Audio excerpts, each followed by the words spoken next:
రాయలసీమ ఎత్తిపోతల పథకాన్ని AP CM చంద్రబాబుతో మాట్లాడి తాను అడ్డుకున్నానని తెలంగాణ సీఎం రేవంత్ రెడ్డి కామెంట్స్ పైన కరువు ప్రాంత ప్రజలు తీవ్ర ఆగ్రహం అయితే వ్యక్తం చేస్తున్నారు.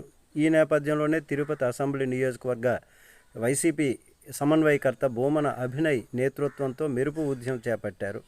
అయితే రేవంత్ రెడ్డితో ఏపీ సీఎం చంద్రబాబు లోపాయికారు ఒప్పందాన్ని నిరసిస్తూ తిరుపతి కలెక్టరేట్ ఎదుట అభినయ్ నేతృత్వంలో వైసీపీ శ్రేణులు నల్ల దుస్తులు ధరించి ఖాళీ బిందెలతో నిరసనకు దిగారు. తిరుపతి మేయర్ డాక్టర్ శిరీష, రాయలసీమ ఉద్యమకారుడు భూమన్తో పాటు పెద్ద సంఖ్యలో వైసీపీ శ్రేణులు కలెక్టరేట్ ఎదుట ధర్నా చేపట్టారు. ఈ సందర్భంగా సీమద్రోహి చంద్రబాబు, పుట్టిన గడ్డకు అన్యాయం చేసినటువంటి చంద్రబాబు క్షమాపణ చెప్పాలని తదితర నినాదాలతో కూడినటువంటి ఫ్లెక్సీలను ప్రదర్శించారు.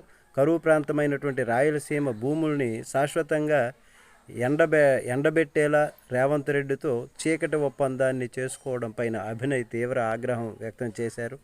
మీడియాతో ఆయన మాట్లాడుతూ కరువు సీమను సస్యశ్యామలం చేయడానికి తమ నాయకుడు వైఎస్ జగన్ హయాంలో రాయలసీమ లిఫ్ట్ ఇరిగేషన్ ప్రాజెక్టును తీసుకొచ్చారు.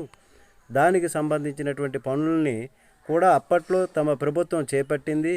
అయితే ఆ తర్వాత వచ్చినటువంటి చంద్రబాబు సర్కారు స్వార్థ ప్రయోజనాల కోసం తెలంగాణ సీఎంతో లోపాయికారి ఒప్పందాన్ని కుదుర్చుకున్నారని విరుచుకుపడ్డారు.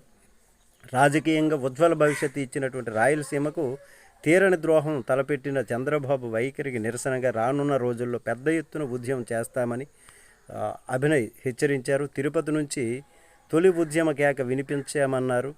సీమకు తలపెట్టినటువంటి ద్రోహాన్ని ఇప్పటికైనా సరిదిద్దుకోకపోతే రానున్న రోజుల్లో టీడీపీ చంద్రబాబు భారీ మూల్యం చెల్లించుకోవాల్సి వస్తుందని ఆయన హెచ్చరిక చేశారు.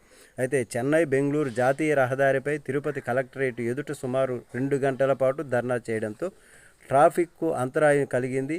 అనంతరం అభినయ్, మేయర్ శిరీష, ఇతర వైసీపీ నాయకుల్ని పోలీసులు అరెస్ట్ చేశారు, పోలీస్ స్టేషన్కి తరలించారు. అయితే దీనిపైన మీ కామెంట్ తెలియచేయండి. నమస్తే.